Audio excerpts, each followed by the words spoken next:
Hi guys, we're here at the Austin Technology Incubator. We're with CleanTX and we're here with Anup Parikh with ChargePoint. I'm Sarah Ryan. I'm Suzanne King. And I'm Parikh. And we're just about to ask some really good questions about ChargePoint so we can learn a little more about what you guys are doing in the space. Firstly, I would like to ask, what is the mission and vision of ChargePoint? Sure, so the mission of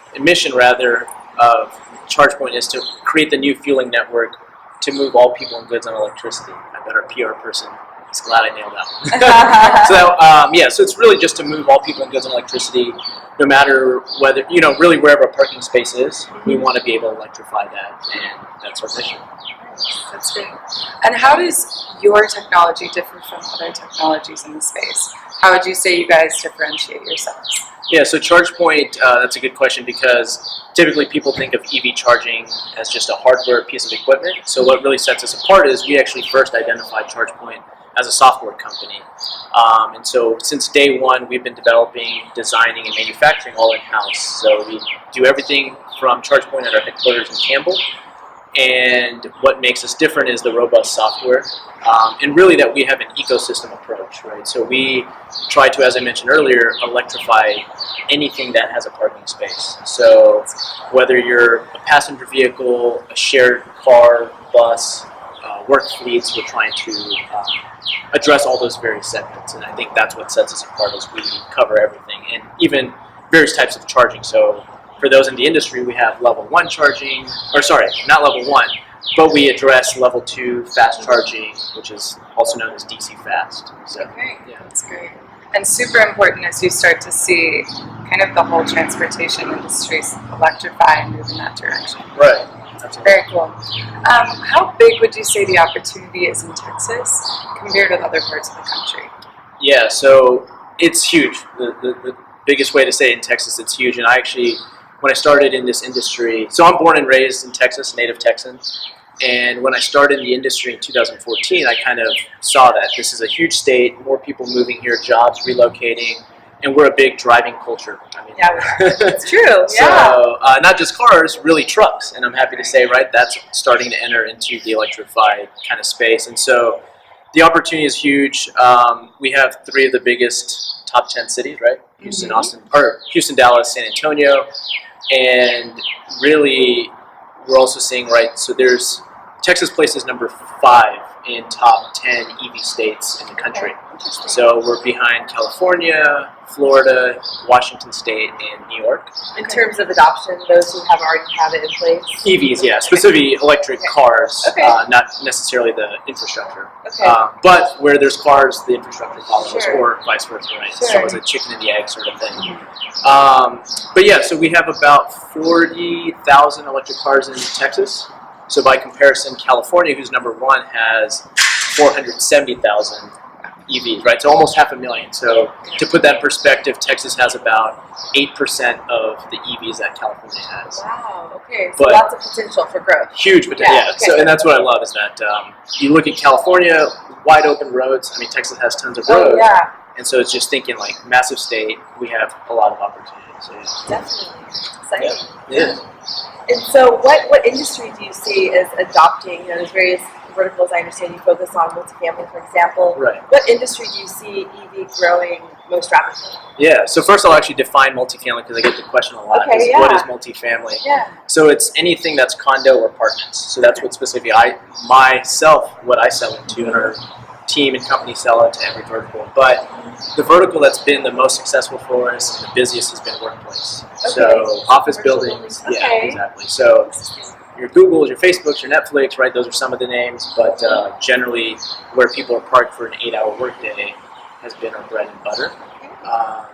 And so then my team is focused, as I said, on multifamily, and I actually recognize that that's probably the next big growth opportunity. It's kind of happening while we're actually shooting this, probably getting emails from a lot of apartments and condos, and now we're kind of at the kind of tipping point of where it's like a nice to have, it's actually a must have. So building codes, city local codes, green building codes, LEED, and we're actually seeing now where it's used to like existing properties adopting, it's actually new construction saying, hey, we need to design this into pre-construction. So, and the reality is the way you piece that together is where are you going to do most of your charging? That's at home. So Okay. we kind of liken it to charging your cell phone. I do most of it overnight, Sure.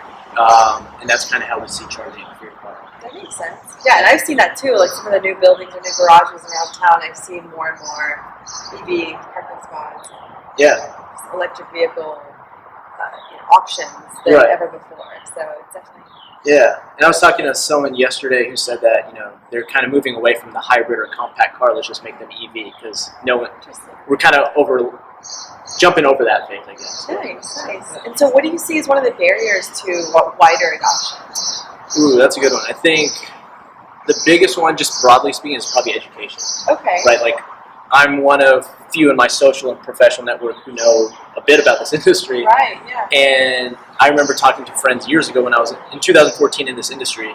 No one really paid attention. Then I had a friend took delivery of a Tesla 3. And I said, dude, how did you not ever ask me a question? And he just went and test drove. And that's usually, the proof is in that pudding, right? If you drive an EV, I think most people are sold, right? Fast acceleration, smooth, sexy ride. So education from what are the cars out there? What does it take to charge? A lot of times there's a big excuse of like range anxiety. There's not enough charging Yeah, out there. especially around Texas, you guys Yeah. to get to Dallas, it'll take 4 hours. It costs 9-10 hours. Right, Yeah. right. So it's a kind of shift in mindset and behavior. Just generally, like, you're not filling up once a week for like 5 minutes. You're actually in the habit of doing it every day, like your cell phone. So I feel like that example is great. If you just think of, you do that for your cell phone, right? Yeah. So, other barriers probably less so, but like I'm seeing the kind of stimuli from government incentives and things, they help. Okay. But I was talking to our policy person, we're going to see that sunset really quick, right? So Okay, it's sure. like, hey, get the infrastructure out there, but we don't need all that incentive forever. Yeah. So. Nice. And so, sort of the barrier is also the solution in terms of your education, the lack of education, Right. raising awareness. Right. Any other solutions that come to mind in terms of overcoming any barriers you see? So I think just people typically think I can't buy a car till I can charge reliably. And so it's the chicken or the egg. Right. And so the more infrastructure we get out there, and just branding, right? Like I think people need to see it, understand. Actually, dealerships, right? So I remember in 2014, I went to try to lease a Chevy Volt, and that was here in Houston, actually, in Texas, and they weren't that knowledgeable about how to lease it. What are the incentives available? And so when you start to have more knowledgeable salespeople about, right, how do I make this process affordable and easy for you? And I think that's a big one. It's true. Convenience is so important, right? And adoption and making it as easy as possible for people to understand and to use and leverage. Yeah. Yeah. Nice.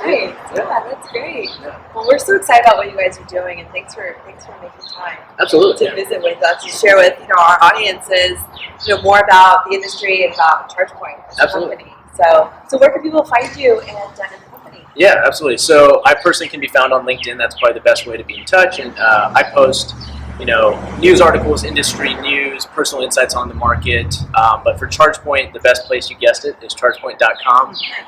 So you can find our product offerings, our solutions, customer stories, and actually for those who are interested in jobs, we're constantly hiring. So that's where you find our available jobs.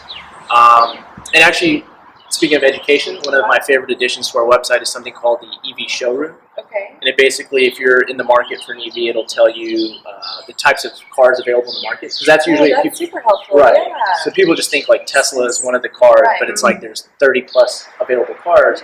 So you can see the cars available, the price points, the incentives in your location. So it just kind of gets you started. It's a really great resource. Good place to go. Yeah. So Anup, Parikh on LinkedIn and ChargePoint.com for other resources about the company and other resources to learn about the industry overall. So thanks again for thank you so much. Yeah, appreciate it. so much. Thank you. Yeah, appreciate it. Thanks. And thanks for watching, guys.